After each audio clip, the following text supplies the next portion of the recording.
որպես նաև եկեղեցական հույս ենք փայփայում, որ վերջի վերջո պիտի արդար ձայնը լսվի։ Չի կարող արդարության, ճիճը, ճշմարտության ձայնը խլացվել, անշուշտ պիտի փորձեն խլացնել, բայց ինչպես նաև ավետարանում է ասում, անապատում հնչող ձայնը երբեմն խլացվում է անապատի քամիներից կամ տարուբերումներից, բայց երբեք լռել չի կարող։ Հիմա ցավսիրտ մարդիկ, այն մարդիկ, ովքեր ցավ են ապրում ճշմարտությունը խեղաթյուրելու համար, պիտի նաև իրենց ձայնը բարձրացնեն, աղոթքի տեսքով կլինի այն մտածումների տեսքով, այն ապրումների տեսքով, որ արդարությունը վերջի վերջո բարձրաձայնվում։ Ու ակնկալիք որպես այդպիսին ցավոք սրտի չունեմ, ես հոռեպես մարդ չեմ, բայց իրականությունը այլ բան է ապացուցում։ Հուսանք, որ եթե ոչ այս անգամ, իհարկե Աստված մի արասը, որ Սրբազանը կրկին անգամ անազատության մեջ որոշվի, որ անազատության մեջ պիտի լինի, բայց գոնե մոտ ժամանակներում հուսանք, որ Աստված պիտի տնօրինի այնպես մեր սրբազանները բոլորը, ոչ միայն Արշակ Սրբազանը, այլ բոլոր մեր սրբազանները, նվիրյալները կլինեն ազատության մեջ, կլինեն այն անդաստանում, որտեղ իրենք պահանջված են եւ կարեւոր ու իրենց ներկայությունը մեզ էլ որպես հոգեվորական, որպես հայ մարդ, որպես հայ քրիստոնյա ուժ է տալիս ու առաջնորդում է։ Իսկ քանակների Սուրբ Աստվածածին եկեղեցին իրավիճակը այսօր ինչպիսին է, արդյոք այնտեղ ռազմական ոստիկանությունը դեռ հսկում է, թե ոչ, եւ առհասարակ այդ ամենը ինչու եղավ, ինչու հենց այն պաշտպանության նախարարի այն որոշումից հետո, որ գնդերեցնել ինստիտուտը լուծարվեց։ Ես այսօր էլի առիթ եմ ունեցել ասելու, արդեն 3 օր է շաբաթ օրվանից սկսած, իհարկե շաբաթ օրը իրենք ծառայողական մեքենայով այնտեղ էին, պարզաբանումներ չտվեցին, ասացին, որ մեր իրավունքն է լռելը եւ որևէ պարզաբանում չտալը, իրենք ծառայություն են իրականացնում իրենց ասելով, իհարկե գիտեմ, որ բոլորդ էլ տեղյակ եք, Պաշտպանության նախարարության մամլոխոսնակը հրապարակում արեց, պարզաբանելով, թե ինչի են իրենք այնտեղ, բայց իրականության մեջ մի քիչ այդքան էլ համոզիչ չէր, որովհետև իրենց նշած զորամասերը բավականին հեռու են եկեղեցուց, մոտ մի 3 կիլոմետրի չափով։ Այսօր էլի առիթ ունեցել եմ ասելու, կրկնեմ այստեղ, եթե եկեղեցին ստրատեգիական կարևոր օբյեկտ է, դա ուրիշ հարց է, բայց եթե եկեղեցի սրբավայր է, աղոթքի տուն է, չեմ կարծում, որ այդ ուժեղացված ծառայությունը պիտի կարևոր լինի հենց այդ տարածքի մեջ։ 3 օր է, հիմա ավելի իրենք ուրիշ բանով են, այսպես ծառայություն ուրիշ կերպ են իրականացնում, քաղաքացիական մեքենաներով եւ քաղաքացիական հագուստով, բայց կարծես շուրջօրյա ռեժիմով այնտեղ ներկա են իրենք։ Իհարկե մեր ծառայությանը չեն խոչընդոտել, մեզ չեն արգելել եկեղեցի բարձրանալ կամ որևէ կերպ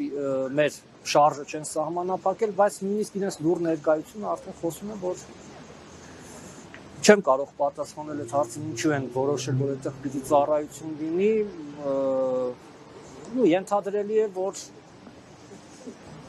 փետրվար 1-ով, երբ որ հրապարակվեց Պաշտպանության նախարարության եւ նախարարի հրամանը զինված ուժերի հոգեվոր առաջնորդության լուծարման մասին, ենթադրում եմ այդ ենթատեքստի մեջ է կամ հսկողություն ունենալ, չեմ կարող հստակ ասել, իրենք պիտի, որովհետև որևէ պարզաբանում սիրելիներ չեմ ստացել։ Ես անձամբ մոտեցել եմ, խնդրել եմ պարզաբանել, ինչի համար է ծառայությունը, իրենք ասեն, մենք իրավունք ունենք չպատասխանել ձեր հարցին, դիմեք վերադաս մեր հրամանատարին, ղեկավարին, փորձել են կապ հաստատել, ճշտել ինչի է ծառայությունը այստեղ իրականացում հենց այս պահին, հենց այս ֆորմատով, որևէ մի կերպ իրենք չեն արձագանքել, զանգերին չեն պատասխանել կամ անջատել են։ Խնդրեմ դուք ներկայացնեք Պաշտպանության նախարարության հրամանը, որովհետև ինքը դա հրապարակեց, ըստ էության փորձարեց հանրությանը ներկայացնել, թե իբր զինված ուժերում հոգևոր ծառայություն այնուամենայնիվ շարունակելու է լինել։ Խնդրեմ դուք բացատրեք, արդյոք հոգևորականները շարունակելու են մնալ զորամասերում, թե ոչ եւ ինչ որոշում կա։ Ուրեմն հստակ էր հրամանի մեջ, որ այլևս դադարում է գոյություն ունենալ այն կառույցը առաջնորդի եւ մայրաթոր Սուրբ Էջմիածնի կողմից նշանակված հոգեվորականների ներկայությունը պաշտպանության նախարարության համակարգում։ Հստակ ասված է նախարարի հրամանի մեջ, որ այլևս դադարում են այն հոգեվորականները, որոնք մայրաթոր Սուրբ Էջմիածնի կողմից նշանակված են վեհապար հայրապետի տնօրինությամբ, այլևս իրավասու չեն ծառայություն իրականացնել, հոգեվոր սպասավորություն իրականացնել բանակում։ Իրենք հետո հաջորդ կետերի մեջ դա երկրորդ կետն էր, եթե չեմ սխալվում, հրամանի հաջորդ կետերի մեջ իրենք ներկայացնում են իրենց պատկերացրած, թերևս իրենց պատկերացրած ծառայության տիպը, երբ որ հոգեվորականները, հոգեվորական գրված չի, բառացիորեն այսպես է, Էջմիածնում, մայրաթոր Սուրբ Էջմիածնում կրթություն ստացած, հոգեվոր կրթություն ստացած անձինք, ուրեմն կարող են որպես գնդերեց կամ ավագ գնդերեց ծառայել, բայց արդեն փոխված ձևաչափով, այսինքն իրենք զինվորական կոչումներ պիտի ստանան, կապիտանի կոչումը կարծեմ գնդերեցին էր վերաբերում, մայորի կոչումը ավագ գնդերեցներին, ովքեր ի պաշտոնե անմիջականորեն ենթակա են դառնում զորամասի հրամանատարին եւ ԲՀ տեղակալին, այսինքն բարոյահոգեբանական աշխատանքներ իրականացնող հրամանատարի տեղակալին, սա ենթադրում է, որ այլևս այդ գնդերեցները, ովքեր որ կկոչվեն ծառայության, մենք ունենք գնդերեցներ, որոնք ժամկետային ծառայության մեջ են, իրենք այլևս կապը խզելու են մայրաթոր Սուրբ Էջմիածնի հետ, ենթակայությունը դառնում է, որ պաշտպանության նախարարությանն է արդեն, իրենք է որոշելու։ Մայրաթորը վստահ եմ, որ հանդես կգա հայտարարությամբ, ես ավել բաներ չեմ կարող ասել կամ նույնիսկ չգիտեմ էլ, բայց վստահաբար վեհապար հայրապետը եւ ընդհանրապես մայրաթորի տեղեկատվական համակարգը արձագանք կլինի, իրենք վստահ